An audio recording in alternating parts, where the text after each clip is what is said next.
Okay, next, we're going to introduce our, excuse me, our keynote speaker. If you don't all know who he is already, he lives in Lapeer County, studied at Michigan State University. His wife's name is Sherry, and he has 6 children. He successfully led the thing that I remember about him, first of all, was that he led the campaign to defeat the road tax known as Proposal 1. Y'all remember that deal? Okay.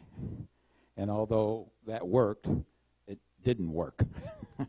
and we tried to stop that too. He's a Republican member of the People's House in Washington, D.C., where he continues to fight for the people of our state and country. Folks, let me introduce our House of Representatives for the 10th District, Paul Mitchell. Thank you. Thank you, sir.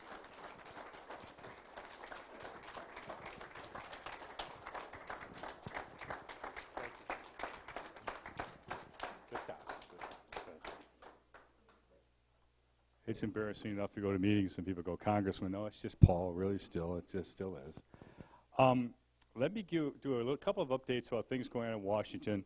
It isn't a surprise to me that you may want to talk about what's going on with Obamacare. I'm not shocked. We may want to talk about what's going on with tax reform as well, so let's do that, because I think that has some value in terms of the key things that were part of the agenda in the fall. If you think about it, there were 3 big items that were talked about a great deal, maybe 4. They were talked about a great deal in the campaign. One is Obamacare. I campaigned on repealing and replacing Obamacare, because I don't know if you can just unring the bell at this point in time.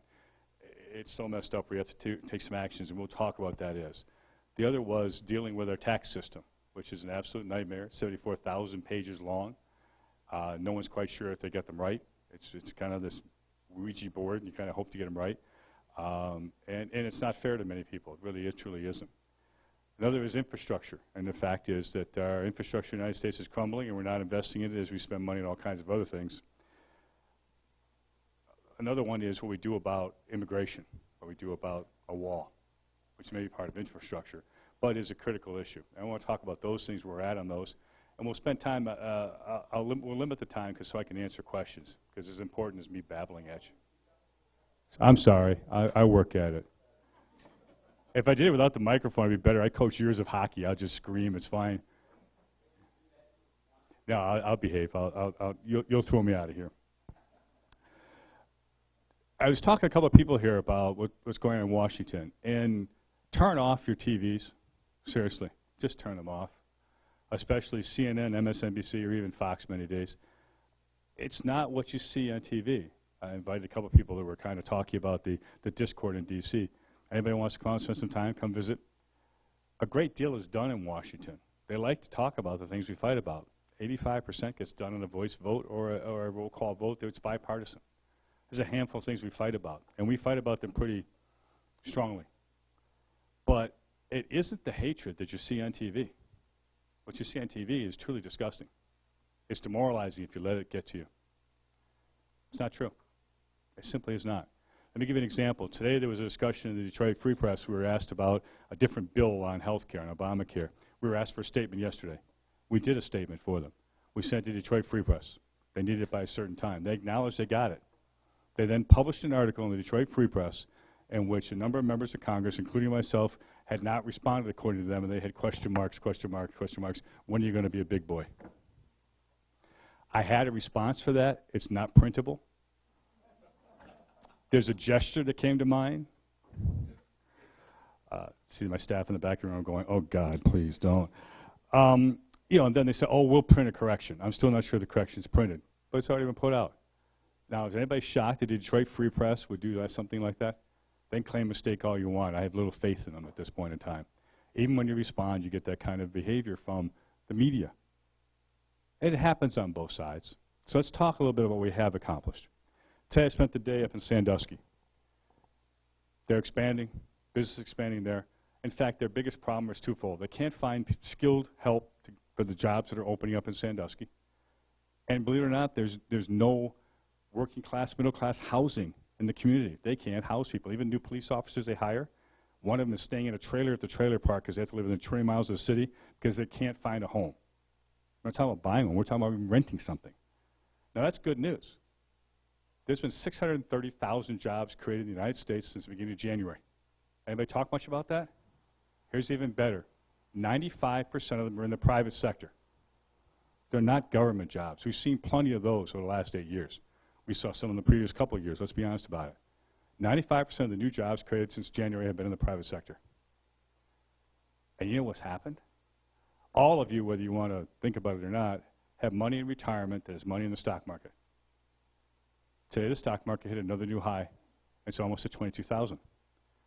That's because people out there creating businesses, creating jobs, actually believe we're going someplace. The media doesn't, but they do. And why do they believe that? In this first in the first few weeks in Congress, we passed 14 what's called CRAs, Congressional Review Acts, repealing regulations that the Obama administration had put in place in the last few months. We could reach back that far. Things that we thought were overreach. 14 of them were signed into law by the president. There's one that's pending we think will be signed as well. In the previous 20 years, only one had ever been passed and put into law. Only one. I can't tell when it was, honestly. I just don't know. There were things on teacher preparation, federal regulations on what your teacher prep program had to be. Like, we need more federal regulation on our teacher prep programs. Another one was on assessing educational accountability, assessing our school districts. With the federal money comes their provisions. We're going to tell you what your school district should look like. That's worked so well for us so far. Now, these are the same people that gave us the version of Common Core that they tried to ram down our throats. Another one was the unemployment insurance drug testing regulation, which was limiting, almost prohibiting any drug testing to get unemployment insurance. Another regulation of the Obama administration. We're going to limit that. Well, to be brutally honest with you, the majority of jobs in this country at this point in time require drug testing. And it was simply saying that if you test positive, you have to get treatment. Heaven forbid we should actually require people to get treatment for drug use in order to go to work. But that was the regulation. We repealed it.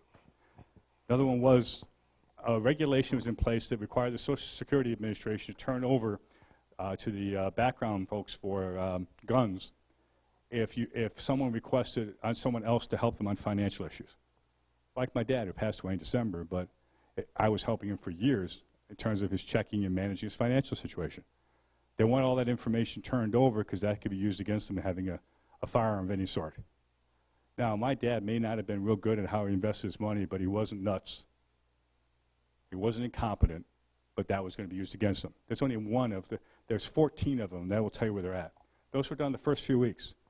You don't hear about those, do you? Those matter to all of us on a day-to-day basis. I like the music. Swing your partner round and round. That's all right. We could have done more, but the way the law is structured can only reach back so many legislative days. Trust me, the list is longer. We couldn't get to the waters of the U.S. We wanted to. The federal regulation of the EPA that would regulate everything, including puddles and streams in your yards, that regulation, the Trump administration is going to trash that one out. They're working on it now. We couldn't get to it. We would, trust me. The budget we passed in the spring reduced the size of the EPA in terms of staffing back to 1998 levels. I don't in any way, shape, it did not cut grants, it did not cut programs for our environment, it just got rid of some bureaucrats. And if you spend any time in D.C., again, come visit me, you can see a whole lot of bureaucrats sitting around. They aren't providing services to us. They're not protecting our environment or our educational system. They're bureaucrats. We could use fewer of them. I proposed an amendment that wasn't successful on the appropriations bills for a series of agencies right before we left to reduce the administrative costs in those agencies by 10%. You'd have thought that I was advocating burning the building down. You thought that the world was coming to an end. Now, anybody here who's been in private business full well knows that cutting 10% is not undoable. I spent 4 years in Chrysler Corporation during the loan guarantee days with Iacocca. Someone reported to the Iacocca. The reality is if you couldn't cut 10%, they'd find someone who could. But oh my God, to say that the government. It failed. It was worth a shot. We're going to keep trying because we're spending money on things that we can't afford. That's the first few weeks. Let me give you a few other things we've done, then we'll talk about Obamacare. Because the House has been busy. I've been home the equivalent up until this week, 4 weeks since January. And it hasn't been down in St. Lucia or Bahamas. It's been in Washington, fine place that it is. We passed a bill on sanctuary cities to withhold federal support and funding for sanctuary cities. We passed Kate's Law again. We passed funding the wall, and this was last week, the initial funding of the wall. And it's not just kind of talking about it. It's actually to build specific sections of the wall and additional planning for other sections of the wall. We funded additional resources to communities for the opioid crisis. Let's be honest about it. We have a major problem in this country, and we can't simply just put them all in jail. Did you know that about 60% of the opioid-addicted people are veterans? They're treated as they come back with injuries. They use the medication, and they end up addicted. And we need to deal with that issue. We can't simply decide to incarcerate the world. We need to start dealing with that addiction. We fully funded the Great Lakes Restoration Initiative, you recall, and it's something I disagree with the President on vehemently. They were going to zero that out. It does a lot of good things to protect our Great Lakes. 90% of the fresh water in North America is in the Great Lakes. A lot of people draw their livelihood off of the Great Lakes. We need to protect that every way we can. Through a whole lot of gnashing of teeth, I proposed an amendment to prohibit the Army Corps of Engineers from using any more money to withhold the Brandon Hall study on Asian carp, how to control Asian carp. And working with the chair of the Appropriations Committee, it's a miracle. A couple of days later, they announced they're going to release it on August 7th because we're going to start taking money away. We paid for the study, they did the study, and they didn't want to release it. Anybody want to guess why they didn't want to release it? That would be called Illinois and Indiana. And I assured a member of the House from Illinois who was opposed to even having the amendment on the floor that we either dealt with the problem or I would have the amendment on the floor on any bill that had the word water in it until we dealt with it. We cannot simply stick our heads in the sand and hope things get better. And that mentality is part of the problem we have in Washington. We also are working on, you all know about the OPG, Ontario Power Generation, and the nuclear waste site they want to put in Kincardine. They want to put what they call a low-level nuclear waste site a mile off of Lake Huron in Kincardine. We opposed it. We're going to work on some amendments to the upcoming appropriations bills to take every shot we can at Canada about this. Louder, they're pointing at me. I told OPG came in to visit because they wanted to educate me on science-based facts. It was fun. It was a great conversation. You enjoyed it. The CEO came in. He was moderately astonished when I said I didn't care what he had there because any risk was unacceptable. And that I would do everything I can through Congress and through the Trump administration, including adverse actions with Canada until such time as they moved it. You cannot tell me something the size of Canada can't find a better place to put nuclear waste than a mile off the shores. Now, we have our problems. There's going to be money in appropriations to open Yucca Mountain. We've got spent nuclear fuel a quarter mile off the Great Lakes in these ponds. So let's not just blame the Canadians. We have our own problems. But it's unacceptable to make them worse. And I've said it before, and we will open Yucca Mountain. It will take them some time to get that started. Those are the things we've been working on as we worked on the other big things. We have to do multiple things at one time because, frankly, there's a lot to do, and there's a lot of carnage left over. Let's talk about repeal and replace in the 3 bills. The McConnell bill was another version of repeal and replace. It was a Senate version. I can't tell you it was any better or worse than the version we passed. I thought the Affordable Health Care Act was a positive step. And you have to understand what you could do through what's called reconciliation. To do it with only 51 votes in the Senate means you can only deal with fiscal things through budget reconciliation. Any policy issues can't be done there. It's a very limiting set of things. So all the things you'd want to do in a full repeal and replace can't be done through that mechanism. All the things I want to do cannot be done in that mechanism. If you want to read some arcane stuff, look up the Byrd rule. Your eyes will glaze over and you'll want to fall asleep on your computer, but you can look it up. But there were things that were being done that were helpful, really helpful in terms of health care. I can't tell you that the Senate was, I don't think it was as good, but it failed. I'm not surprised it failed.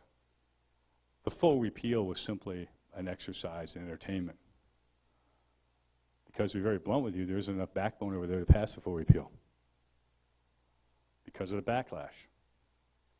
The skinny repeal, what's it called, I'm not sure. Skinny would be good, but I'm not sure how skinny it was.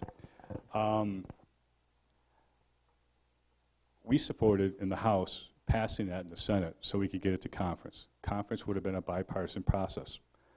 Republicans and Democrats in the House and Senate sitting down to come up with a conference report of what could be done under the rules that would make a significant difference in moving ahead with moving health care where it needs to be. They bailed. They chickened out. And I'm saying this, I'd say that directly to the senators. Trust me, I don't care. Now, what do you do about it? Yeah, postcards will make a difference. Here's the bigger difference, and it's not going to make you happy.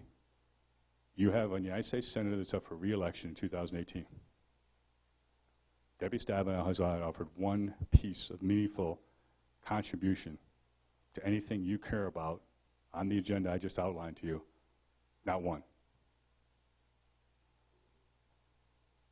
She and Gary Peters currently withhold what's called blue slips to allow for a confirmation hearing of Joan Larson to go to the Sixth Circuit Court of Appeals.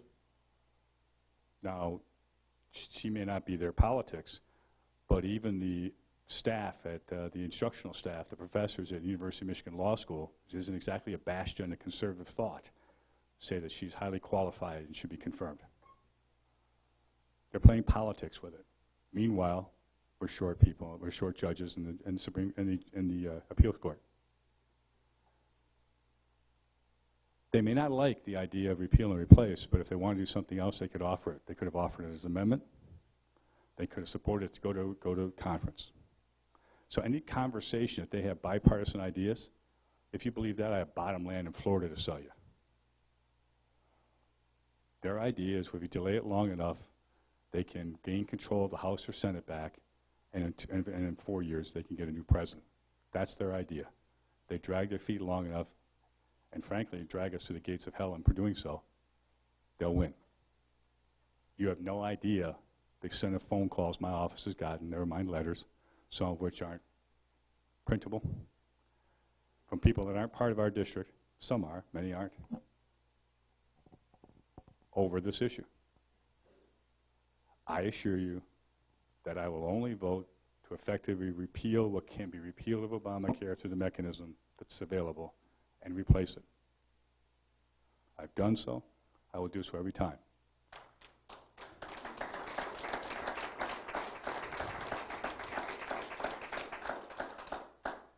I will also not vote for all the lame discussions that have happened so far about, well, the problem with the straight repeal was, we'll repeal it now and we'll repeal it, but it won't take effect for 2 years. The checks in the mail, I'll respect you in the morning. Have a backbone. That's why you all elected me. That's why you elected people like Trump. Now, some may like him, some may not, but the one thing you say about him, he'll do what he thinks right, and, hey, whatever. We need people to go to Washington and say, they're going to do what they believe is the right thing to do, what they said they'd do during the election, and live with the outcome, rather than run a poll and see where the wind is blowing that day. We've had that for far too long in Washington.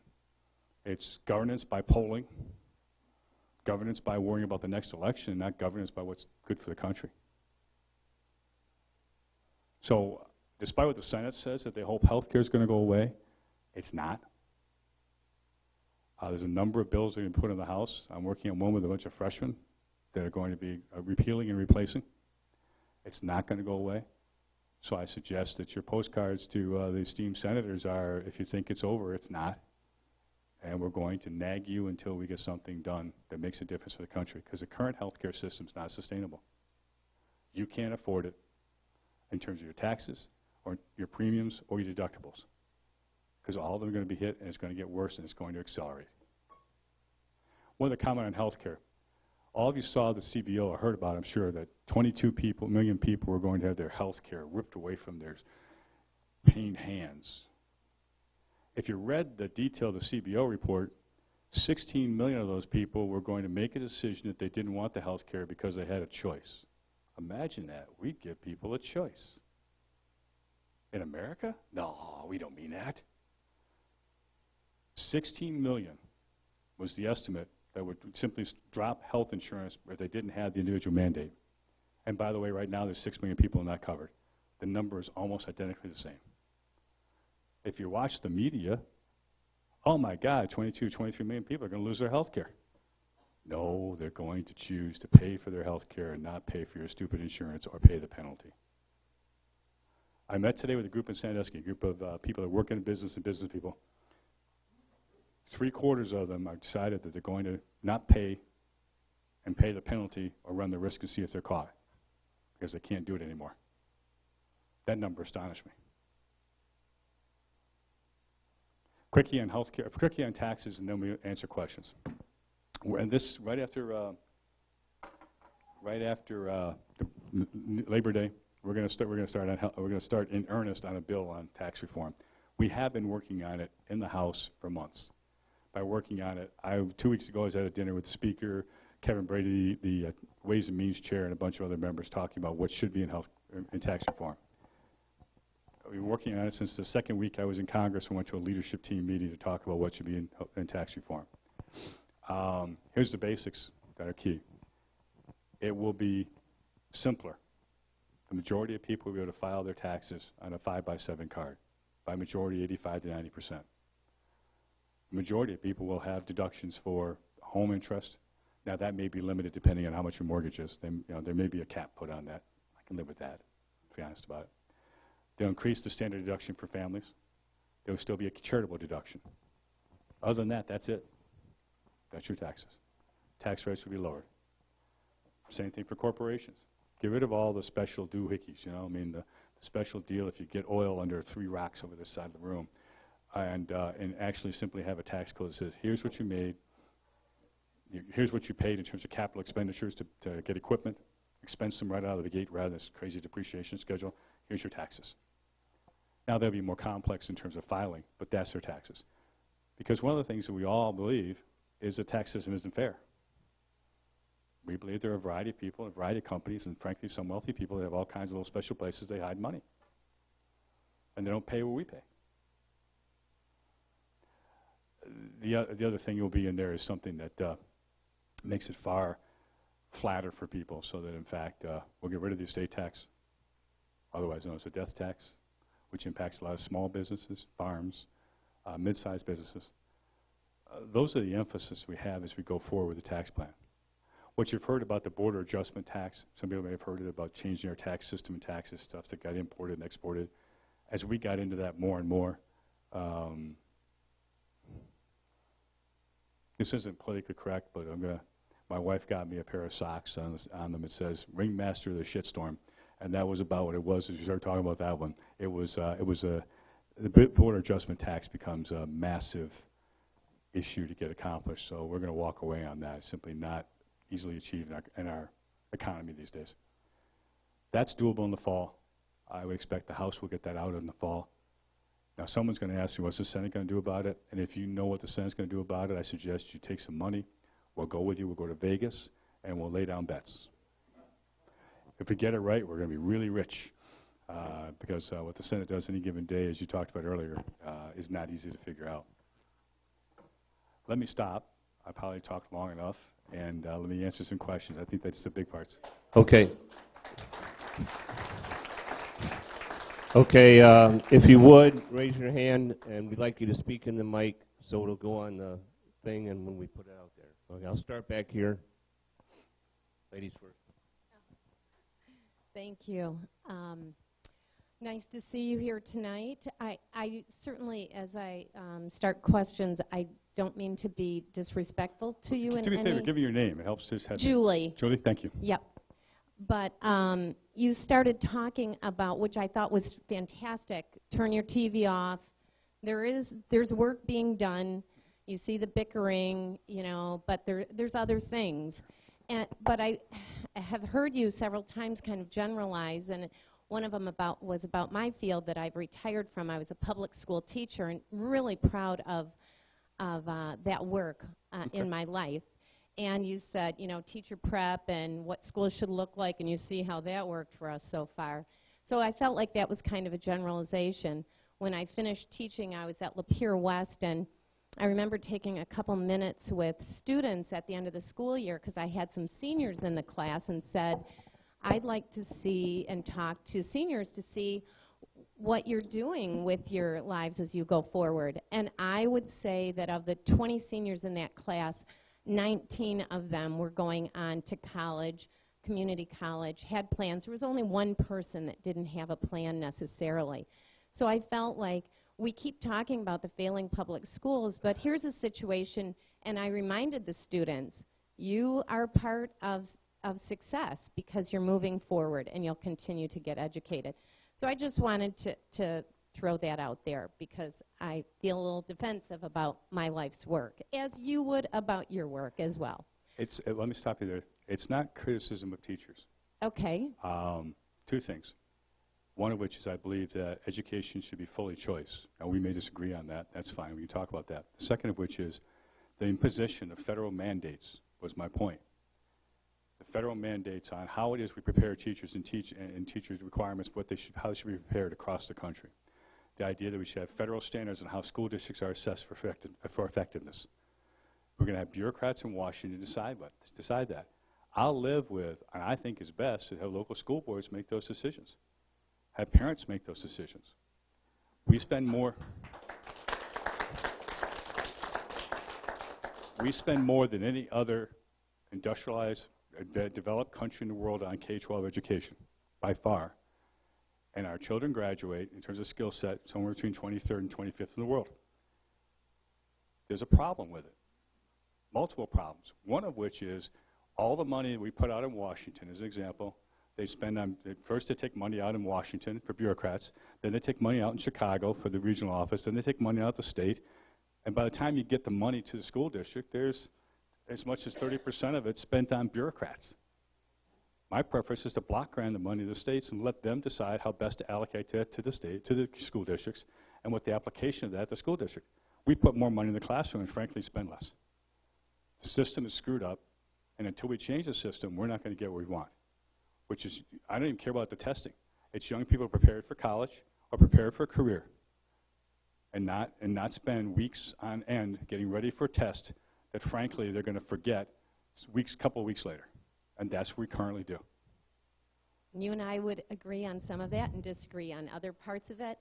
My question to you, when you voted on the full repeal of the Affordable Care Act in the House when it passed, we didn't vote on a full repeal. This term we did not vote on a full repeal. When you passed it in May with the It was House? repeal. It was a repeal and replace. Repeal and replace. Yes. Because I have two sons that are college educated and underemployed and definitely benefit from the Affordable Care Act, as my brother-in-law did at the end of his life. But I have concerns about the number was 1.75 million children, seniors, pregnant women, and disabled people are served here by traditional Medicaid in Michigan. And I mean, the CBO score, I'm not sure that 16 million of the 22 that we're going to lose their health insurance have all shared with you that they did not want to be covered by the Affordable Care Act. Let me stop you and answer that part. Sure, absolutely. First, the children, disabled, they're all covered under traditional Medicaid. Not the Medicaid expansion, it was part of the Affordable Care Act. So, and they would continue to be covered under the new bill. So with all due respect, the sky is falling. Groups and social media talking about all these people are going to be the disabled. They were covered before. They would continue to be covered. Your younger people, youngsters that are college educated but underemployed, they'd be eligible to apply to get a tax credit to buy insurance. If they couldn't get insurance because of pre-existing conditions, there's actually money to help them with pre-existing conditions.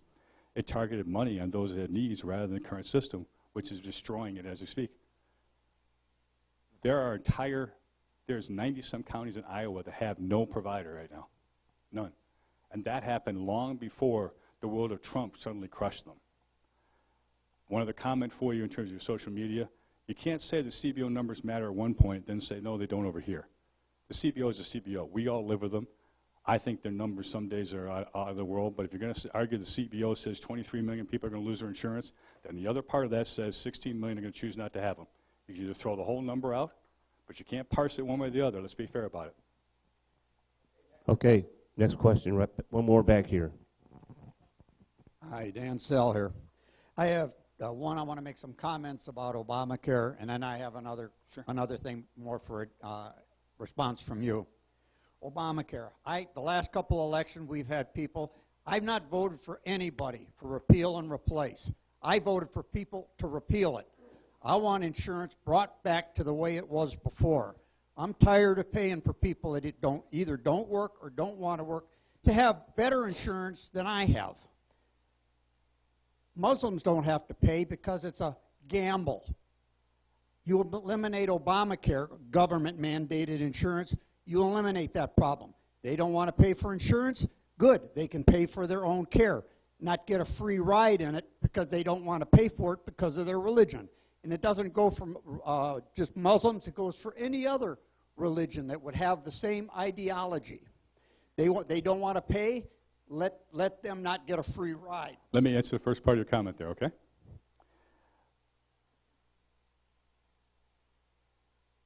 You could have, several years ago, effectively passed repeal. I'm here to tell you that whether we like it or not, repeal will never pass in Congress. And with all due respect to the President of the United States, I honest to God don't believe he'd sign it. And here's the reason why. The Affordable Care Act killed the individual insurance market. You can't unring a bell. At this point in time, a number of things have to be done to address what happened in that market. Some data points for you. 65% of the market is group policies. About 25%, somewhere around there, I can go back and get the numbers, are traditional Medicare. Then you have folks that are on VA, a series of things. About 7 or 8% of the market is either individual policies or now Affordable Care Act folks. In trying to deal with the issues we had to get more people covered through that, we screwed up, first, all the individual markets, and now we're increasing the cost in the group policies. In order to get anywhere we want to get, we have to go back and get competition back in the healthcare system. But you can't simply say, well, repeal it, let me know how it works out. I'm here to tell you that I am as conservative as they come, and there's no other way to put this. Just first, repealing it will not pass. You could try and get rid of them all, 535 of them. You're not going to get enough people back in there to do it again. And in my personal opinion, simply repealing it without dealing with the problems that were created with the Affordable Care Act screws a lot of people. That's bad policy. It's bad morally. We need to deal with folks with pre-existing conditions and not say, because we killed the marketplace with the Affordable Care Act, we're going to wash our hands of it and say, you're done. We can't do that. That's immoral in this country. So I understand what you're saying. If that means you vote for somebody else, I respect that. But I'm here to tell you honestly, there's no way in hell a straight repeal will ever pass in Congress. Well, the issue that I kind of wanted something from you on is voter identification. Sure. I'm for picture ID. Personally, I'm in favor of at least no longer than every 3 years, people register to vote. It'll stop dead people from voting. Let me hop back. I'm sorry. I had to do one thing. I apologize. It passed in 2015 because they knew they had a president who would veto it. That's why the full repeal passed. It was easy. We can vote for it. Obama's going to veto it. We've got great messaging to have out in the next election. That's why it passed. Let's not kid ourselves.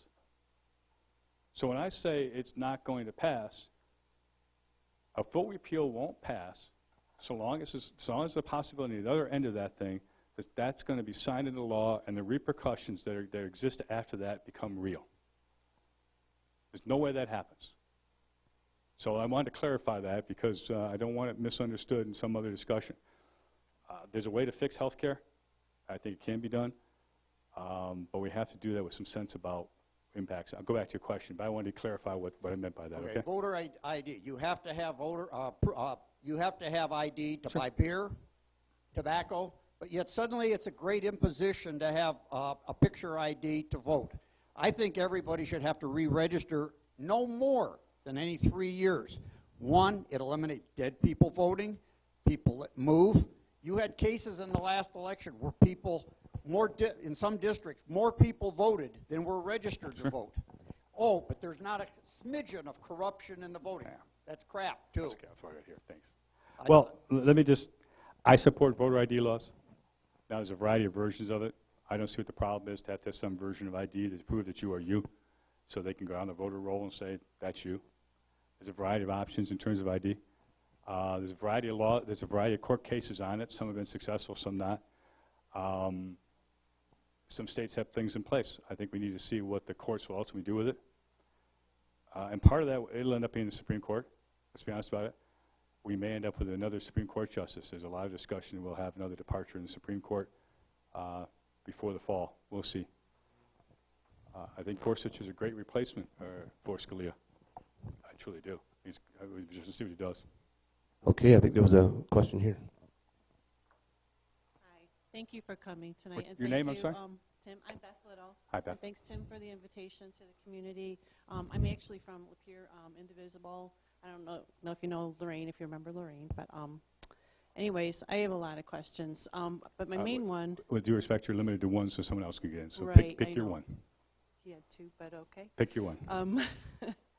I'm reading Dark Money right now, and even before I started reading that, I have real concerns about an authoritarian government taking over this country. And it started with the election of Trump. It was reinforced with his congratulations to President Duarte in the Philippines on increasing his personal power over his people. I feel it's almost like a domino effect, or it could be. His relationships to Putin and the Soviets, or not the Soviets, but Putin and the Russians. And I congratulate you and the Senate on increasing the sanctions against Russia. That was a good step. But The what are sanctions were your... against Russia, North Korea, and Iran, by the way. All right. They were all three countries. What are your thoughts on? Can you address that concern that I have, and I know a lot of other people have?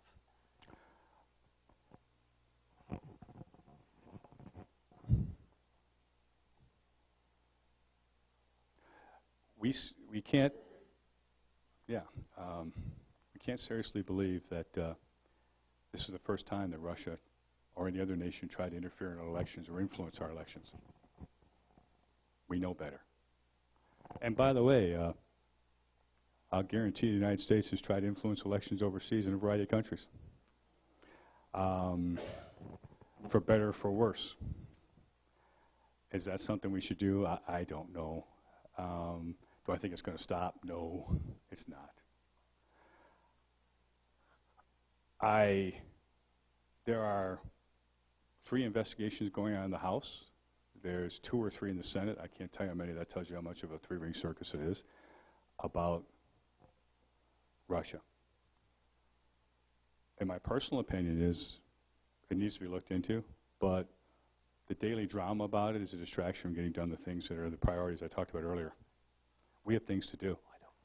So we'll let the investigations run their course, see what the outcome is, rather than jump to conclusions and decide that the world stops while we do this. I talked about it earlier.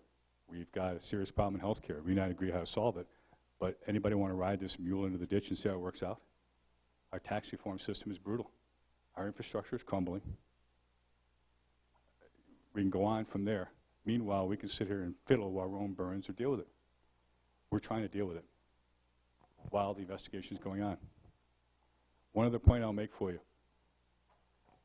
At no point in time has anybody from the DNC or Mr. Podesta indicated what was in those emails not fact. They're just mad that someone got them. Well, shazam. You said it, you did it. They set up Bernie Sanders. They hosed him. And wow, someone figured them out. That's wrong. So I challenge the Democratic Party. They claim this is a democracy, a republic. Well, a heck of a democracy they ran over there. I don't think he was a great presidential candidate. But hey, he got hosed. They manipulated things on him. So much for fair. That's my opinion on it, and we will take action. We did on Russia, Iran, and North Korea. And by the way, our biggest threat right now is not Russia. What's the biggest threat we face right now? It's public information now. It wasn't last week. They do have the ability to drop an ICBM in the United States. Now, do you think that happened overnight? How long do you think it's been going on? 17 years. It's been going on a long time. No one's dealt with it, and now we face the problem. And it is a real problem. In a public setting, Secretary Mattis said that he believed North Korea would be nuclear capable, that has the ability to deliver a nuclear weapon in 2017. Anybody have any doubt about that? We've been at war with us since 1954. We never ended the war. Well, that's true. Ceasefire. Right. When them rockets went up years ago, back in the 60s, we should have did something there. Well, we have a problem now. So my point is, in raising it is just that we have things that are far more pressing sets of issues as to whether or not we can find someone to blame in the Trump administration. See, you knew what was going on with Russia, and you're a bad person. This.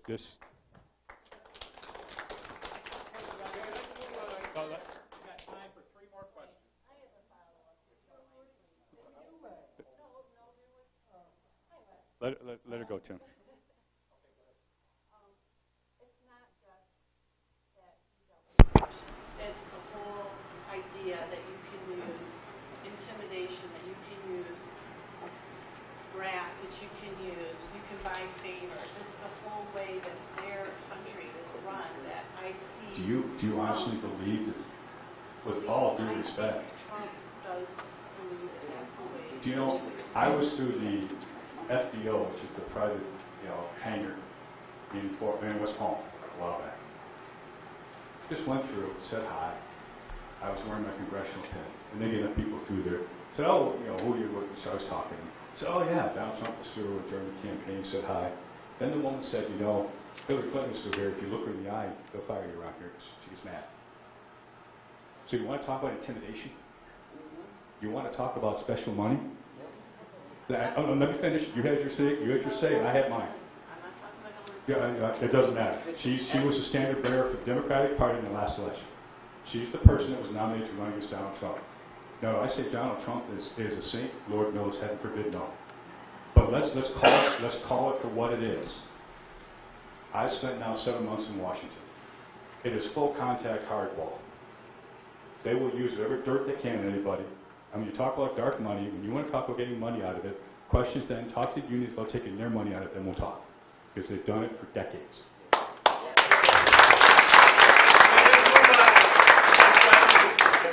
Okay, good evening, everybody, and thank you, Mr. Mitchell, for being here. Okay. You have to do this, otherwise we get in trouble. Pardon me?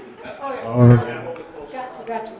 All right, my question is, well, last year at the campaign, you said that you would stand by the nominee for your party.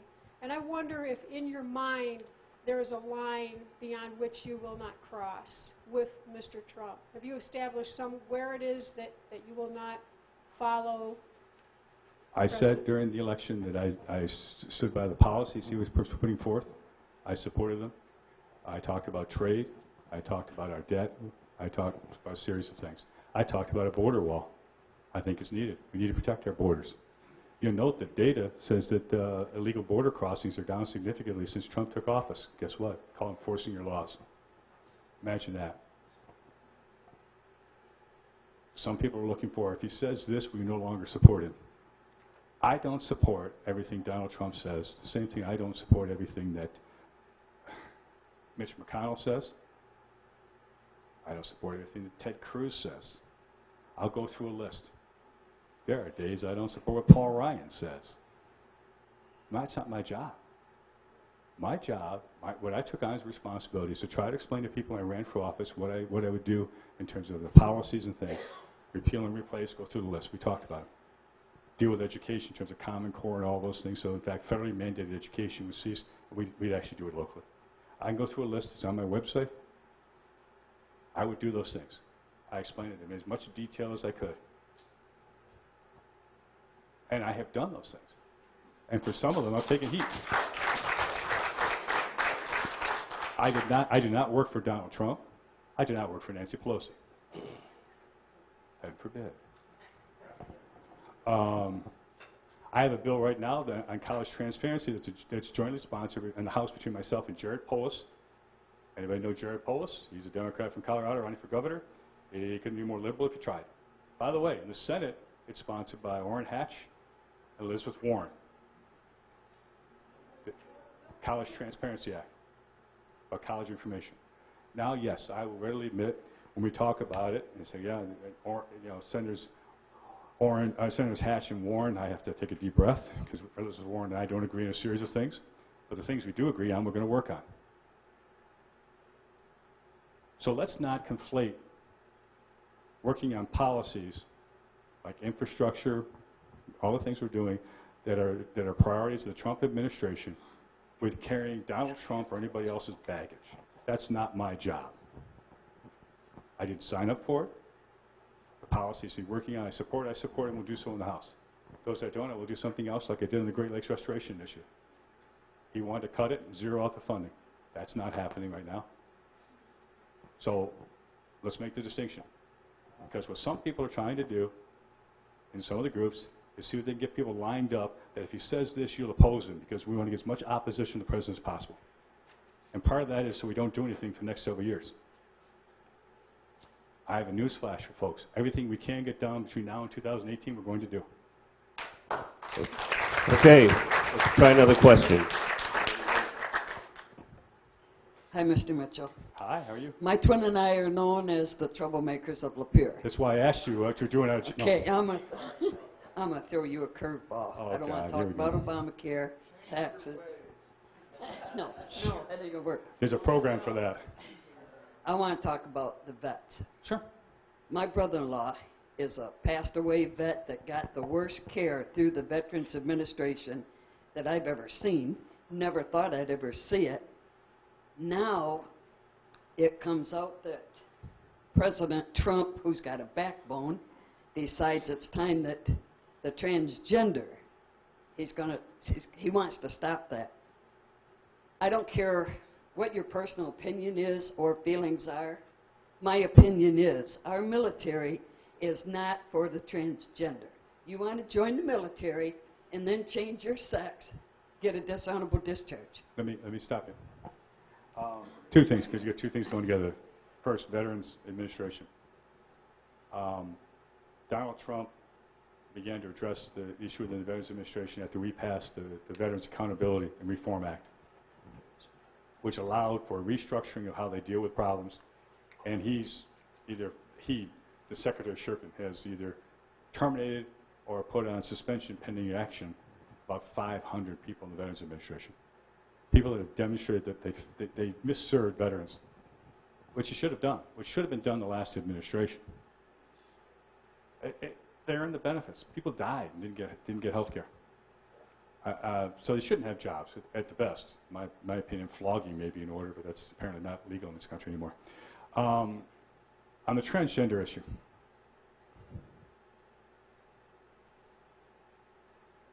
What are you whispering about? If we can't pay for our vets, Okay. we take care of our vets. Well, separate them. We should pay for our vets, and we're going to, and we are. 500 people out of a job in a few months isn't a bad start. Now let's deal with transgenders. I supported the Hartzler Amendment to discontinue funding for transgender medical care, for lack of a better way to put it. Because I felt that taking that money and putting it into that service was money not properly spent. More importantly, the average is on people that go through transgender surgery, they miss 280 to 300 days of active duty. I put this in category of I couldn't enter the military because I had bad knees and asthma, and they weren't going to give me knee braces. I couldn't go in. So the reality is it's a medical limitation, you simply shouldn't. If you want to get be transgender, be transgender. Now, there's one caveat. Donald Trump should have left that up to generals to resolve, to put out a policy on it, rather than simply issue a tweet. Because there's a lot more to that than the way it was worded. There are people currently serving in the military that may or may not be some version of transgender, I believe they are. They're currently serving. The idea of calling them out in some manner, they're serving. People are people, and we ought not do that. There are better ways to handle that, which is why I haven't exactly seen General Mattis run right out and say, yeah, we're going to do it. There's going to be a policy on it, and we're not going to provide those services long term. I think that's where it's going to work out. Okay? Okay, last question. We have somebody begging in the back, too, so if you want to do two, I'll oh. As we speak, the county has got new money from the state for veterans. I'm on the CMH committee over there, and I listened to your help come a couple weeks ago over there. And basically, the state is working on a veteran negotiator, I think they call them, but basically, they're there at the community mental health. I mean, some people don't want to go to mental health, I realize that, but they're the work navigators, these navigators are supposed to help any veteran that has any kind of problem. It don't have to be mental, physical, whatever, housing, eating, whatever, help solve their problem. And all you have to do is, if you know anybody or you have the problem, just call over there. They'll start helping. Thanks. We're doing, it's not perfect yet, and frankly, nothing ever will be. But we're making significant progress on the VA issues, the Veterans Service, and I think we just need to continue to work on the path we're on. We have one more question, though. Go ahead. Yeah, I'm Bruce. Hi, Bruce. Just a quick sentence from the Mackinac group, which has some credibility. They point out that... I've been a contributor to the Mackinac Center. Know them well. This year, federal spending is expected to break $4 trillion. Mm-hmm. Federal government will spend 4.06 this fiscal year, which is an increase of $210 billion over the previous year. And the spending is also $602 billion more than the $3.46 trillion they expect to take in next year. So all these problems, we can't be strong militarily or infrastructure-wise if we aren't strong economically. So what do you see down the road to either eliminate the deficits and maybe even take a whack at debt?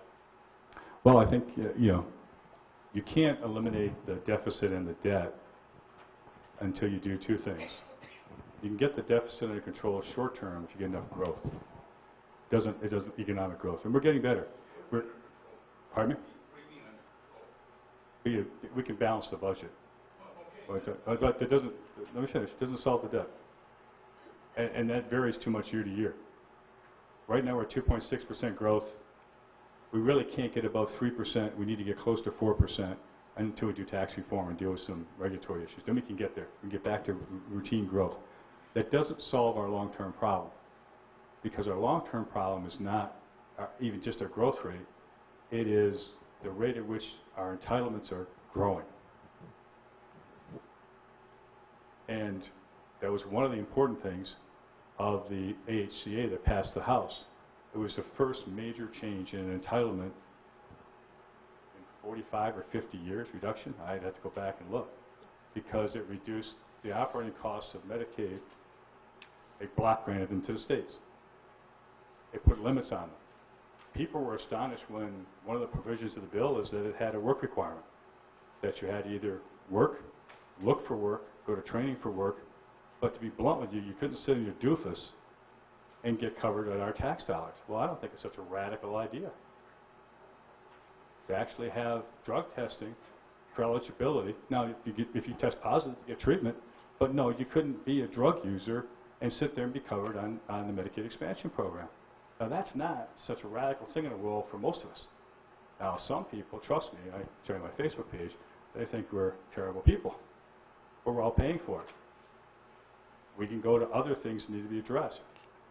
There's legislation that's passing that would require drug testing for access to food stamps. We call it bridge cards here in Michigan. Again, it's not denying bridge cards. It's saying if you test positive, you're going to get treatment for substance abuse. And again, what's the radical idea? Society should not have to pay if you're unwilling to try to get yourself in a place you can look for work. Until we address entitlements, you can't win. We're working on it. I ran some of the largest welfare reform programs in the country, welfare work programs, back when people went to work. We ran the program in Detroit, Philadelphia, Cleveland, Savannah, Mobile, Grand Rapids, where welfare recipients went to work. It worked in the late 90s. In 2008, 2009, they blew up the work requirements in TANF and a whole series of programs because the economy was bad. We couldn't do that to people. And the economy was bad, let's be honest about it.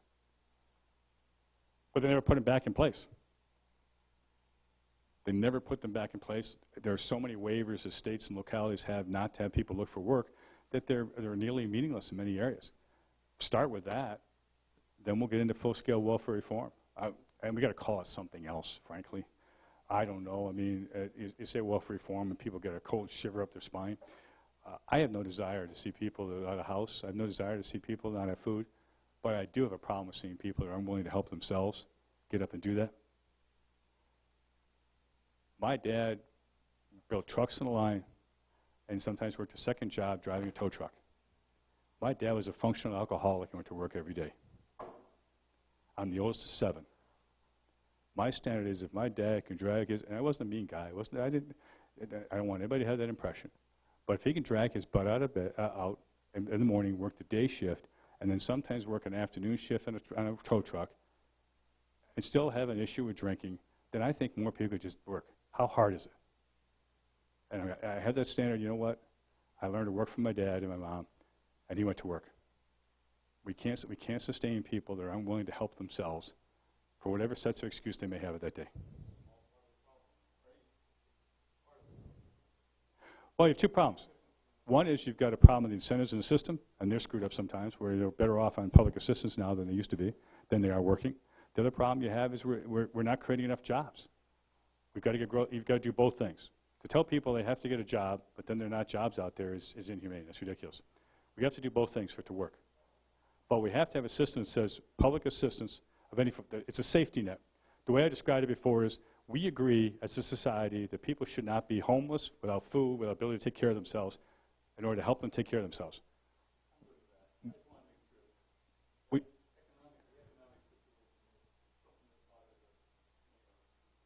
Just know one thing.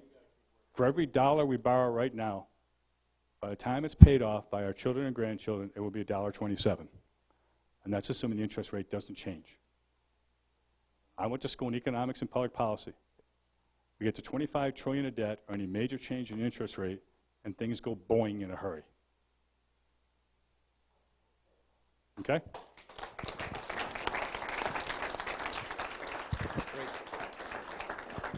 Okay, thank you very much, Congressman. As always, it's a pleasure to have you here, and hope to see you back again. So, okay. I don't know. I know Mr. Mitchell has early morning thing to go. I don't think. Are you sticking around, or are you not, Paul?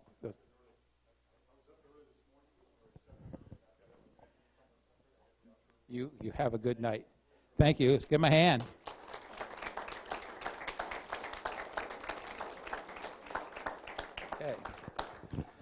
Okay, next on the agenda is, I'm going to get this right, the brand new Director of Development for the Republican Party, Miss June Schweitzer. Let's give her a hand. She's going to tell us about what's going on in the Republican Party. And her accomplice. Good to see you. Thank you, June. Thank you for coming. You're welcome around here.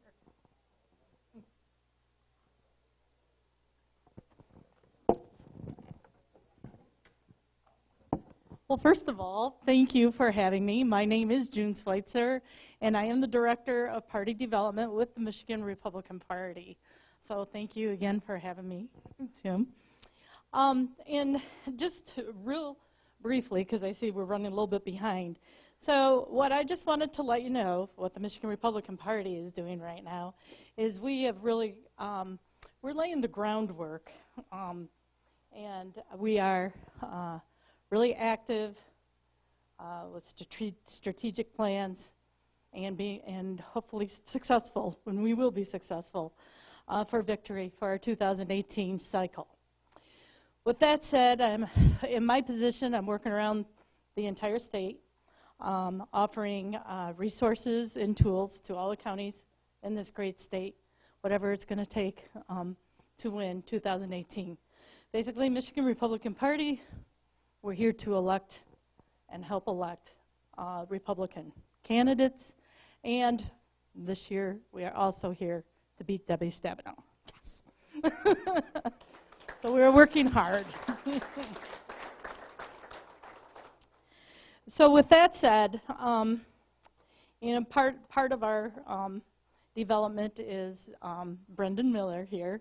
He is our new regional field director with the Michigan Republican Party and the RNC, the Republican National Committee.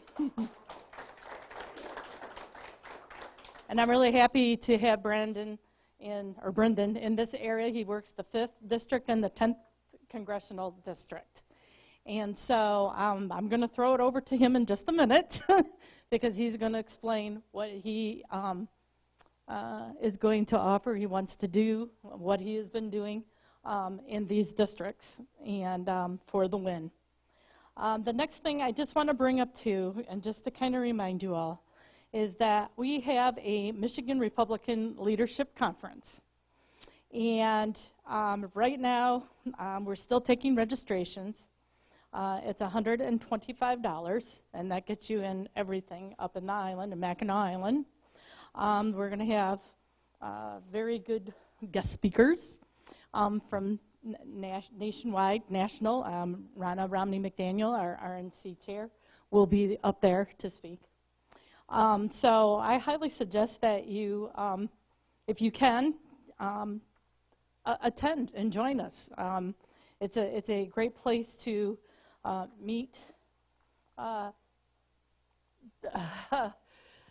people, Republicans, kind of articulate the Republican strategies, and it's a great source of information to kind of come back and bring back and discuss and see what we can do for the win again in 2018.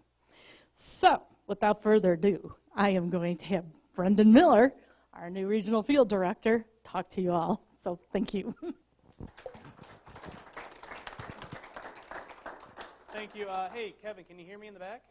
Okay, can you guys hear me in the corner? Okay, I'm not going to use the mic because the mic makes me talk weird. I don't like talking weird. So, who here wants to spread the conservative message? Please raise your hand. There we go. That's what I want to see, and that's what I'm here to do. We are here to spread the conservative message and to make sure that we don't get another Jennifer Granholm. Who wants to have another Jennifer Granholm? I didn't think so. We're here to fight that, and we're doing things differently. We're not just saying that door knocking and phone calls are important, because they are important. They're critical. But we're also doing even more, right? Here's what we're going to do, all right? We need people. I want you guys to open your ears.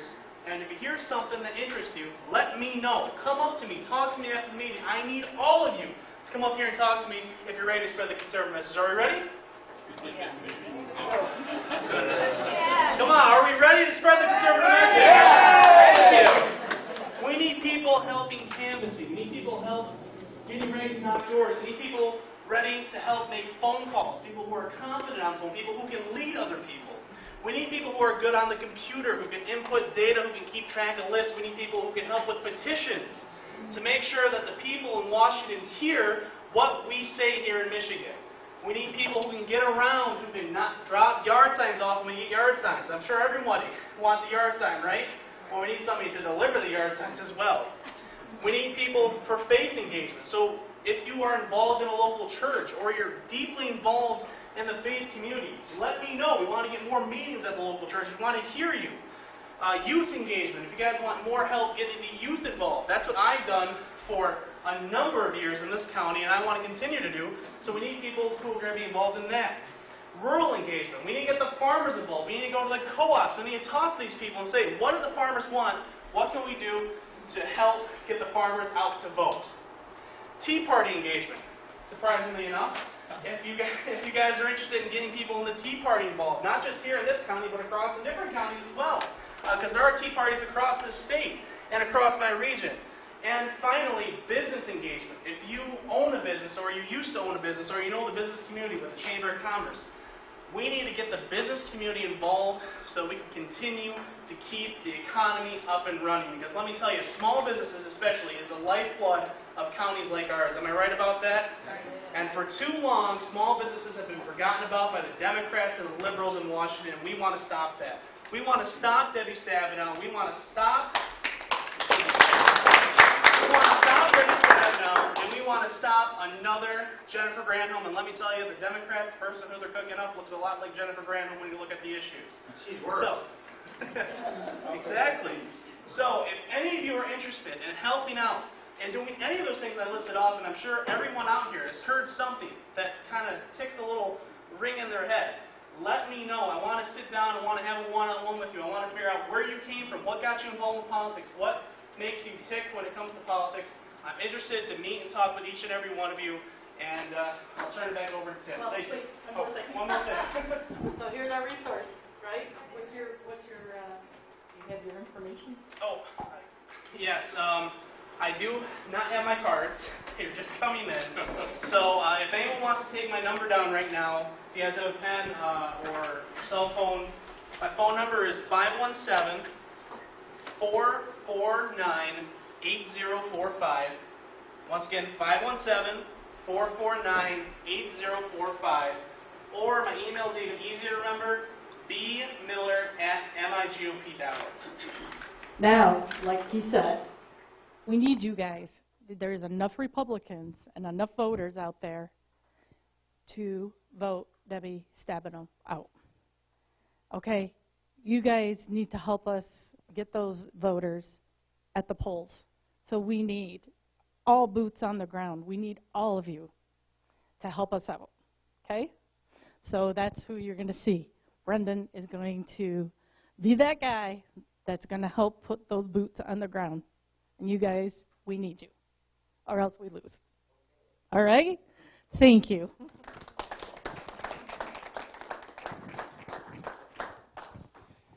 Anybody got any quick questions for June? Okay. Oh, go ahead. Earlier in the year, I resolved that I was going to get more involved. So my son was in community mental health, so that's how I got into this veterans deal. But we need to be more involved. Everyone here, I would urge you to pick out your township meeting, your village meeting, your city meeting. Maybe you got a chance to go to Lansing, or I'm sure maybe you got a chance to go to Washington. They'd be glad to have you. But find out what your government is doing for you on a regular basis. Don't wait until it goes to hell like it has. Again. Absolutely. Absolutely. And I'm also a trustee for Elba Township. I'd like to see you at our meetings, too, if you got nothing to do. Okay. Anyhow, thank you, June and Brian. Very good. Now, last but not least, okay, we have our own, very own county clerk, Teresa Spencer. And Teresa's going to tell us about something new coming to the polls this year, and that I know absolutely nothing about. That's part of why she's here, okay? Because if I don't know it, I'm sure you don't either. So let's let her talk about it. Teresa. Hi, everybody. Thanks for staying. Tim is alluding to the fact that our county is going to have new voting equipment coming up this year. We're having a rollout in November. All of your jurisdictions may not have an election in November. I know for certain City of Lapeer and anybody in the Emily City School Districts, possibly in Emily Township. However, the deadline for filing for proposal is not passed yet, so I might be wrong. We all might have an election. But anyway, I want to share with you that there's been a lot of work going on at the state level the last couple of years to work on acquiring new hardware for all of us to use for our elections. And it was a very heavy-ended process, vetting out of vendors, checking for all of the perfections that we need in order for our elections to go as well as they do. So about 10 years ago, there was optical scan ballot counting machines and also a voter assist machine known as an automark. The automark was a very difficult to use machine, wasn't always functional in the precincts, so they're all going away. They're all going to be picked up by the vendor that we've chosen and replaced by new equipment. Just to tell you a little bit about the grant that allows us to have this equipment, we're all taxpayers, so we are all concerned about the expenses that that would mean to all of us. Because of a federal and state grant process, it is not going to be an expense for any of either the township for the sample machines. I'm going to have just one of each, and for all of your townships. It is covered by a grant, and the dollar value for that is more than $396,000. So we've been very fortunate that that is all worked through. Our orders are in at the state, and we're going to go through the process of rolling out this equipment for the November election, whichever jurisdictions are going to be active with the November election. So what does it mean to you going into the polls that day? It means that you will still there's two ways that you're going to be able to mark your ballot. Many of us, when we execute our ballots, we go into the privacy booth, we make marks on our ballot, and then we go and we feed it through the tabulator, and then we have effectively voted in that election. If you had used the voter assist terminal, it was a large, awkward machine, which is now gone. The new voter assist, we call them the ADA, because they function in a lot of different ways for those who might have hearing disabilities, etc. It's actually a tablet that's mounted that would assist you in marking your ballot. The really neat thing about this is then your ballot will print on a regular over-the-counter purchase printer, and that ballot, printed on paper, has the capability of being read by the ballot, by the tabulator. So that's really a new innovative way. So again, what does it mean when you go to the polling place? You're actually going to be filling in for your candidate or for your proposal in a different manner. For the past 10 years in Lapeer County, we had to complete an arrow, and this is a sample of a ballot. You can look at it if you like, but you'll recall we had to connect the arrow for it to be a countable vote. And that had some problems because some people, even given instructions, would circle the arrow, and thereby not having their mark in what's called the target area.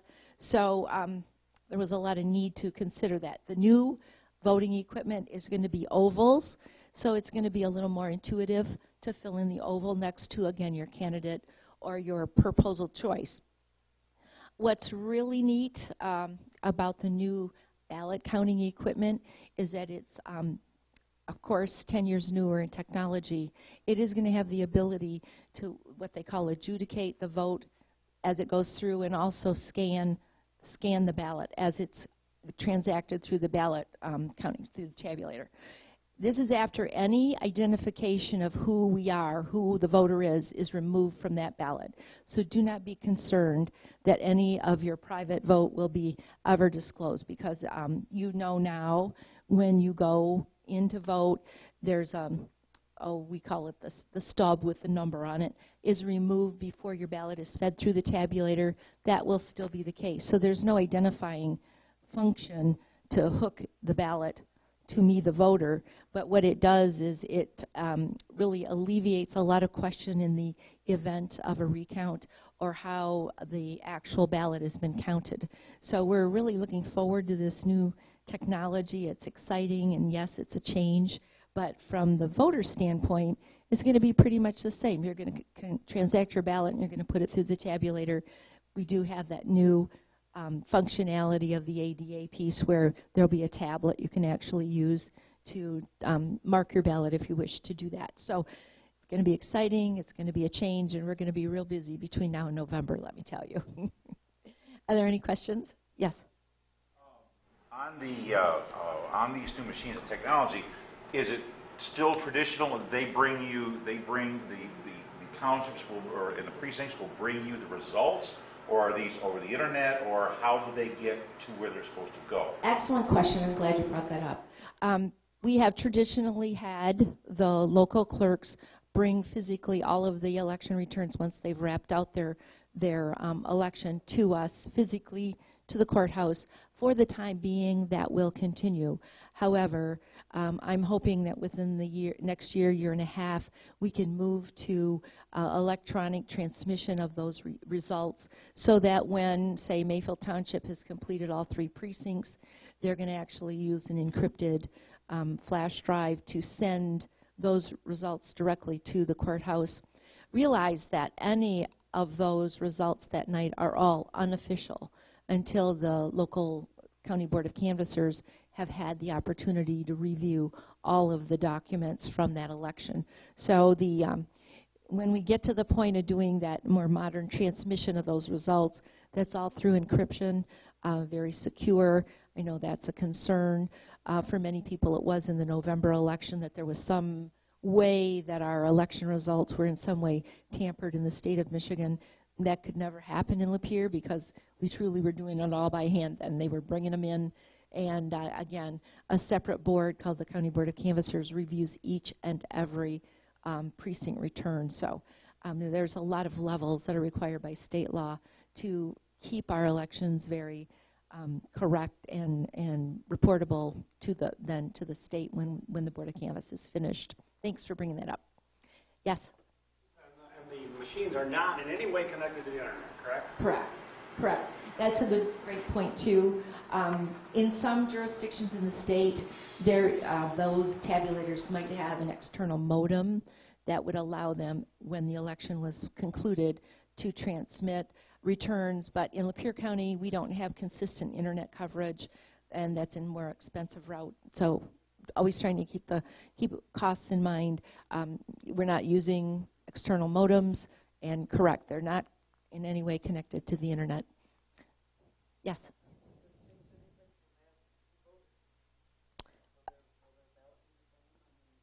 Their ballot will be the same. They'll be printed. They're on 110-pound paper. They'll still be transacted by the local clerks once the request is made for the AV ballot, and you'll still do the same thing.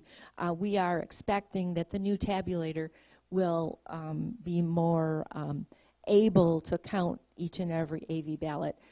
In the past, because AV ballots are folded sometimes in numerous ways, if those folds aren't straightened out, we might have to do extra special review of those ballots when they go through. The new equipment is supposed to be able to transact all of those ballots and then again do the adjudication of the votes and have a scanned copy of the ballot. And again, that's in the event that there's a recount requested. Yes? It used to be years ago that county press was real good about reporting what the results were in the newspaper the very next day, and they even itemized the different townships across the board for just about every thing that you were voting for. That's not done anymore. I don't know if we're going to be able to get that information broke down like that, like they used to do it, if we ask for those results. And why is the county press not reporting on it? I don't remember the last time I voted in a school board election because I don't think I'm being duly notified of any elections. And how do I find out about these elections? Okay, a couple of really great points about the election returns. The county press usually has one of their staff stationed in my office until all of the precincts come in. We have, even though we have 18 townships and 2 cities, we have 38 precincts. So everybody has to have their returns in before the county press has a conclusive answer to Lapeer County's election. Tuesday is their deadline. So if there are late returning precincts, sometimes the reporter will miss their deadline for the next publication. Yeah. Sure. I did work at the county County Press. I worked some of those late nights, and that was before computers, and we still got that information in the paper the next day. So I don't know what's going on, but I'm very disappointed the way things are going. Well, it is my expectation with the new equipment and the reporting capabilities that it will all be available immediately as soon as we get the returns in from the precincts. And then we do present that on the county website, but also it should be immediately available for any newspaper that wants to know what our unofficial returns are. So that is my expectation with the new reporting process with the new equipment. And then secondly, you mentioned that you were unsure when school board elections perhaps would be held and so on. There's a legal requirement by the state law that there's a notice of election printed in the local newspapers to notify electors of an upcoming election, of when the close of registration is. You know this because you worked at the paper, don't you?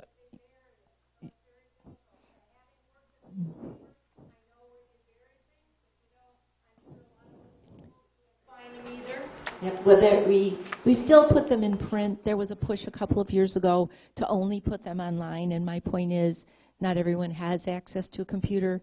Not the entire county doesn't have good internet connection, so we still do, and it is required to do that paper posting. And we also use the Tri-City Times to catch the east side of the county as well. Okay. Thank you. I got one more. First off, as far as the school board elections, those were changed in the last couple of years. School board elections are always now in November. There are no special spring in Michigan. They are always in November. So you're going to find them anytime you've got on the years where there's a governor or presidential election. That's when the school boards throughout our entire county. My other question is on the. Unfortunately, I know myself. I think Greg, a couple others have had some long nights with you up there, and I know waiting for some of these things to come in. In my own precinct, Attica, a couple of years ago, it was a really long night. They had some issues. I think there would have been a breakdown on the equipment. Is the new equipment pretty maintainable, so you're hoping that it won't be the breakdown situation? That is my hope. Okay. Thanks. Thank you, Teresa.